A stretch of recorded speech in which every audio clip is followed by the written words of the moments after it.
What's happening, y'all? It's your boy 3Stacks in this thing, and good morning. I'm going over a really spicy and innovative deck. Our channel does just like the best outside of the box deck profiles, in my personal opinion.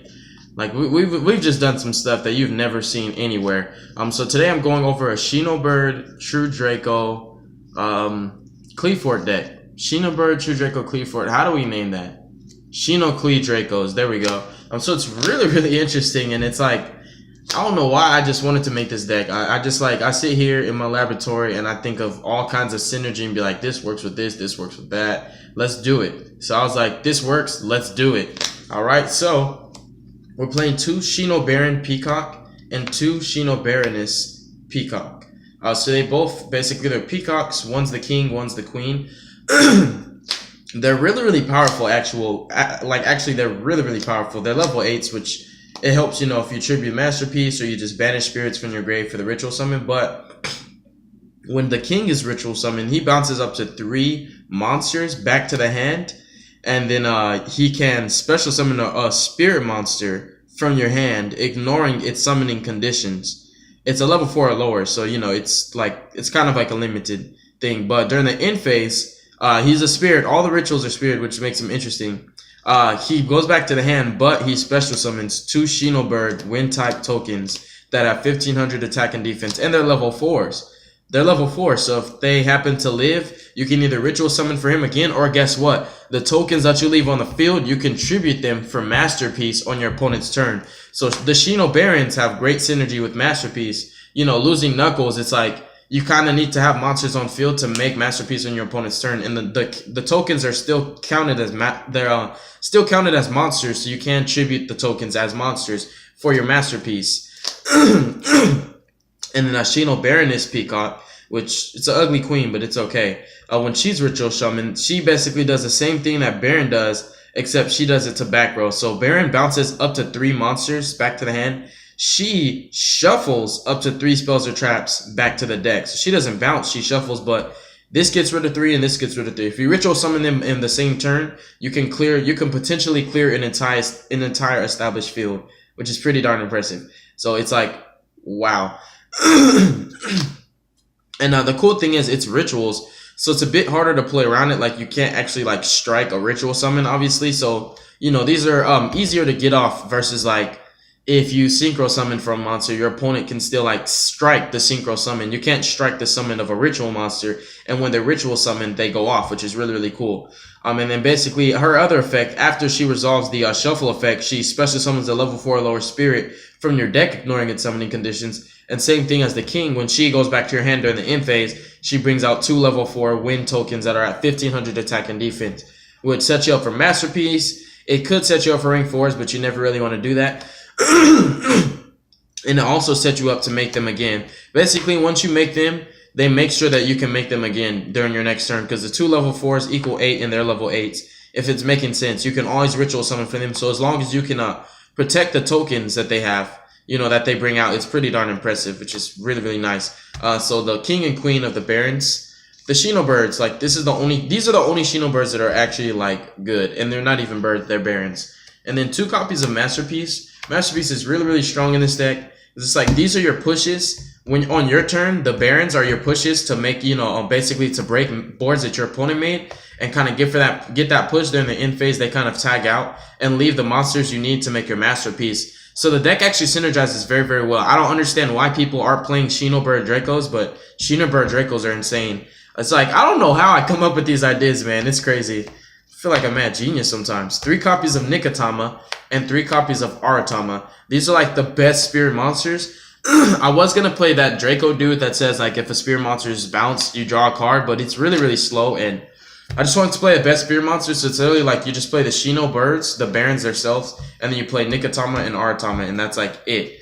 So Nikotama, he's like Pollux / caster / Gymnite Seraphonite. When he's normal summoned, you get to additional normal summon a spirit, and and then when he's sent to the graveyard while you control a spirit, you draw a card. So like, if you have Nikotama and Aratama, and they're also able to be recurred, you know, through the Shinobirds and Aratama searches, and then the Shinobird spells and traps actually help you to get your spirits as well. You basically go Nikotama normal summon, additional normal summon, normal Aratama. Aratama's effect searches any spirit monster, so you can search another Nikotama to do the combo again. Or you can search your Shinobarons because they are spirits in addition to them being rituals, which is really cool. And then what happens is you get the effect to search, and you can just leave them, bounce them back to the hand, or you can just summon, ritual summon, tributing both of these to summon the ritual, obviously the Baron that you searched off of Aratama. This effect kicks in to let you draw because you control a spirit, which is really, really cool. And then of course, like there's nutty rank 4 plays that you can make with him. But right now, I'm kind of testing the deck out with no extra deck because I'm really using these to tribute from my Shinobarons to trigger their effects. But if you want to, you can run all kinds of rank 4s. Like, I totally have a ton of rank 4s at access that I can do just to make an extra deck and just do, like, you know, rank 4 spams with these. But I feel like I get more value out of just tributing them for the Shinobarons because, like, if you have 2 Shinobirds calling and you're able to search for the Baron and the Baroness, you can ritual summon by tributing Nikotama and Aratama for the first one, get your draw, and then play Shinobirds Calling again, banish Nikotama and Aratama from the graveyard for free, and summon the other Baron for free, and then you get the push, bouncing 6 cards. Well, bounce 3 and shuffle 3, and then attack for 5,500, then end phase, bounce these back. They make your masterpiece on your opponent's turn. Like, if you guys understand my, basically the way I'm playing this deck, it's really, really strong, and it's really nice. So I literally just play 12 spirit monsters. Well, I'm sorry, 10 spirit monsters. So with the Dracos, we play Masterpiece, Ignis Heat, Draco Cavalry General. You know, it's so funny. I always said that this was the best Draco. If you guys have seen a lot of my True Draco deck profiles, like all my different builds, he was always in them. I always told people he's the strongest one. He's a floater, and he makes your Masterpiece, if your Masterpiece is unaffected by monsters and traps, he makes it so Masterpiece can't be targeted or destroyed by card effects, which means you can't board wipe Masterpiece, you can't enemy controller, you can't even My Body as a Shield or Book of Moon, or use the Magician Pendulums, like the Magician that pops monsters. So he basically makes your Masterpiece unaffected by monster spells and traps anyways, because the only spells you would use to get over Masterpiece either target or destroy. So if you have this next to Masterpiece, Masterpiece is practically invincible because he, you know, like it's hard to get over him with him being unaffected by monsters and traps. And then you have Draco General. It's like your Masterpiece is really strong. I've always said this. Funny thing, no Draco players ever ran this monster. It was always Knuckles, Ignis Heat, Draco, Masterpiece. Watch. I bet money that everybody's gonna want to start playing this card. But I already been playing it. I seen the potential in it. I already knew this was a good card since it came out. I've always said this is my favorite of the baby Dracos.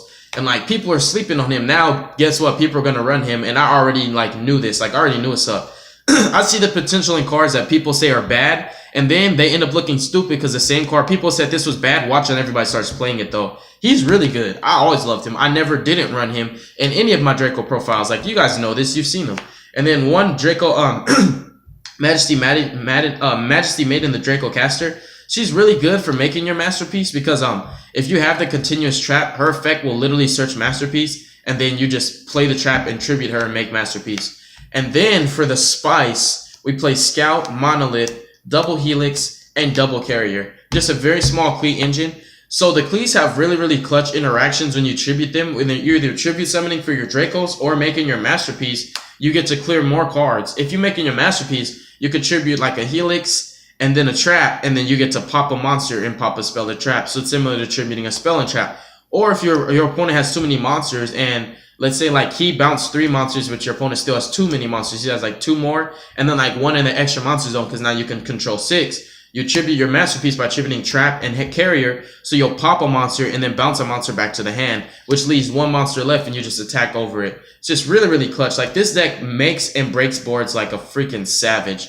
And these also have interactions when you ritual summon because their effects trigger whenever, if they're tributed. So if you want to summon your Shinobirds, your Shinobarons by tributing Helix and Carrier, not only will you get to pop a back row off of Carrier, off of Helix, bounce a monster off of Carrier, but then Baron will bounce 3 more monsters, so you'll clear 5 cards off of even anytime you ritual summon your Shinobarus or your Peacock or your Baroness Peacock. You're going to clear 5 cards because this will pop, this will bounce, and then this will shuffle, or this will bounce. So it makes like their ritual summons extremely devastating. Like once you drop them, it's like you're going to win if you have enough damage. So I really, really like the interactions that the Qliphorts have. No, this is not a net deck at all. Like where the heck have you seen this anywhere? You don't see decks like this except on Team King of Games channel because we're crazy like that. The spells, we play the +1s, the 3 pre-preps, and the 2 Pot of Desires. Also like 2 Shinobird power spots. It's really, really strong, but it's something that you don't want to open up with multiples of. It also obviously has Masterpiece energy because it's a continuous spell. So you can either tribute it for your baby Dracos or just banish it from the graveyard with Masterpiece. Pre-prep is just obvious. Even though Shino Baroness and Peacock, Shino Baron and Baroness have different names, both their names are actually on Shinobird's calling. It says right here, both their names. So yes, you can pre-prep for them. Pot of Desire is just a generic +1. Unique hand advantage. Card advantage is really, really strong, obviously, for a ritual deck. Power Spot basically searches for any spirit monster, and it also searches for the ritual spell. If I'm not mistaken, yeah, let me see. Yeah, it adds any spirit monster or ritual spell from your deck to your hand, so it's really consistent. It's like these are all your pluses, your searching, your advantage. So you can use this to search for Aratama, and in turn, like if you have Nikatama in hand, you can use this to search for Aratama, and then go Nikatama, Aratama, search for the Baron, and then just like ritual summon using both of those, do the combo. If you have like pre-prep and this, you basically get to do double Barons because the Nikatama Aratama combo will search for one of the Barons, and then you'll use pre-prep to search for the Baroness. And like all you're missing at that point is just an additional ritual spell. Like it's really, really cool. Like it's really strong too. Like this deck can be extremely competitive.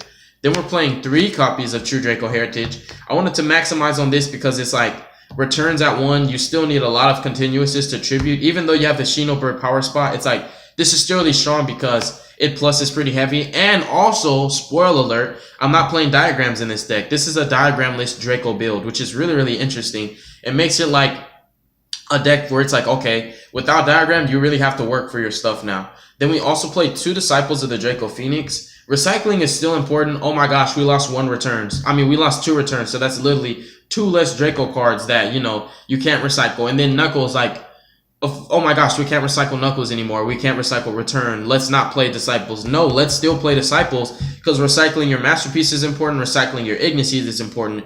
And recycling your Draco spells and traps, especially Apocalypse. Apocalypse is like basically going to be the main way you summon Masterpiece on your opponent's turn. You need to recycle and you need to get the draws. And you need continuous spells and traps to summon your Dracos, your Masterpiece, and for fodder to banish for Masterpiece as well. Then we play 3 Shinobirds Calling. It's really, really strong because you can also banish spirit monsters from your graveyard for the ritual summoning, making it basically free. Just pretty clutch. Like the combo I explained to you guys where you tribute Nikatama and Aratama, get a draw off of Nick, then banish both of them and then summon the second one. It's really, really strong. I like it a lot. 3 Waterfall of the Dragon Souls. This is like my diagram. It's really good. Basically, I looked at it like this. I have so many continuous spells and traps that I'm inevitably gonna draw into them. So really, all I need to do is use this to search Masterpiece on my opponent's turn. And like these 4, like you can't search them because you don't have diagram. So you have to open up into them now. But you play so many other continuous spells and traps that it's like inevitable that you're going to be able to drop a Draco. And then like the problem now is like you have to be able to basically draw into this, which is why you play the Pot of Desires and you have the Nikatama to draw. You have the Disciples to draw. You have the True Draco Heritage to draw. So now you're just trying to draw into these without, playing diagram. Why did you not play diagram in this deck profile 3 stacks? I just wanted to try a Draco build without diagram and see how it works. Because like diagram's a really, really good card, but I was like, I wonder if Dracos would work without diagram. And it actually does. So we play 3 Waterfalls, 3 Draco Apocalypse. This is the card that actually should have been hit, but it makes sense as to why Return really did get hit. Because like if you have this face down in your back row and just 1 Masterpiece in your hand, and that's like the only cards you control, you can activate this special to Draco and then summon Masterpiece off of this 1 trap. So it does make sense why it got hit, but guess what? We can still play it. It's still at 1. And we also play 2 Shinobird Salvation. Dude, we have a lot of continuous spells and traps. Like a lot. Shinobird Salvation basically lets you pop cards. And then it also, it has like this other effect where it can negate attacks and then end the battle phase. Like it's just a really, really solid stalling out card. Like it just increases your ceiling exponentially. So like this in tandem with the Masterpiece, with like the Draco traps, like you get to disrupt your opponent a lot. Like you get to pop and pop and pop. Then in the battle phase and like stall out. It's like a really, really annoying and difficult to counter playstyle. This deck is really strong and I love the way it flows. Yes, indeed, this is an original idea. Not one day in my life have I net decked, and I never will. Thank you guys so much for watching the deck profile. Give your honest opinion and feedback on this deck. It's like really, really interesting. Like the decks we do on this channel have like not only never been tried before, but it's like who the heck would have thought of this? Like seriously, Shinobird, Qliphort, True Dracos without a diagram. Get out of here. Like that's just too much spice, dude. It's way too much spice. Thank you for watching the video. Peace out.